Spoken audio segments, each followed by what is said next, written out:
व्रतहरूको राजा एकादशी, तीर्थको राजा काशी। सबै व्रत बस्न सकिएन भने एकादशी व्रत बस्यो भने सबै बसेको फल मिल्ने। सबै तीर्थ जान सकिएन भने काशी मात्र पुगे पनि सबै तीर्थको राजाको दर्शन भइहाल्ने। त्यही भएर यी दुईटा चिज गृहस्थीले अनिवार्य गर्नै पर्ने। भगवान जगतैको अधिपतिले त अनगिन्ती दुःख कष्ट सहनुभयो भने हाम्रा जीवनमा पनि त सङ्कट आउँछन्। त्यो सङ्कट पर्दाखेरि कसलाई सम्झनु? भगवान रामलाई सम्झनु। हे राम, तिमीलाई त सङ्कट परेको थियो, मलाई परेको यो सङ्कट त के ठुलो सङ्कट हो र हरि। तिमी साक्षात् देवता भए पनि त्यो सङ्कटलाई छुमन्तरकी बाचा गरेर हटाउन सक्थ्यौ, तर पनि सहस्र स्वीकार्यौ, किनकि तिमी मृत्युलोकमा थियौ, मृत्युलोकको धर्मलाई निभायौ। त्यही भएर मैले पनि ती सङ्कटलाई स्वीकार्नुपर्छ भनेर मानवले भगवान रामलाई सम्झेर हरेक सङ्कटमा धैर्यतालाई कहिल्यै नतोड्नु।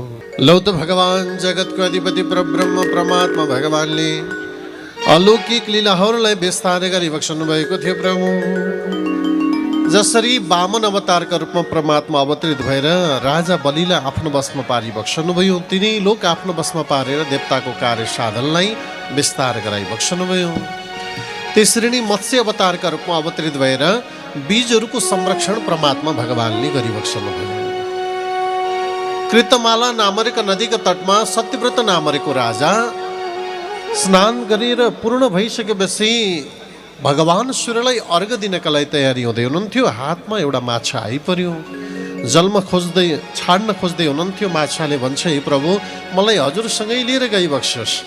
त्यसपछि आफ्नो कमण्डलुमा राखेर लिएर जानुभयो। भोलिपल्ट हेर्दा कमण्डलु भरि भएर बसिरहेको।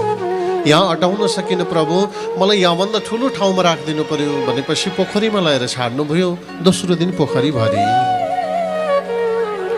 यहाँ पनि हटाइन परमात्मा, मलाई नदीमा लगेर छाडिदिए बक्सोस् भनेपछि अर्को दिन हेर्नुहुन्छ नदीभरि।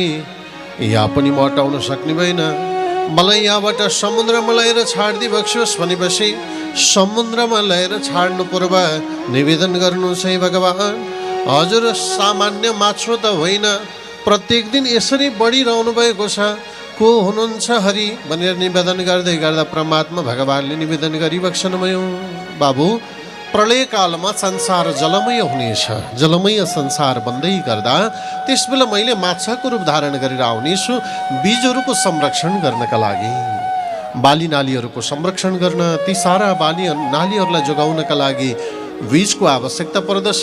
ती बीजहरूलाई जोगाउनका लागि मैले माछाको रूपमा अवतरित हुनेछु बाबु।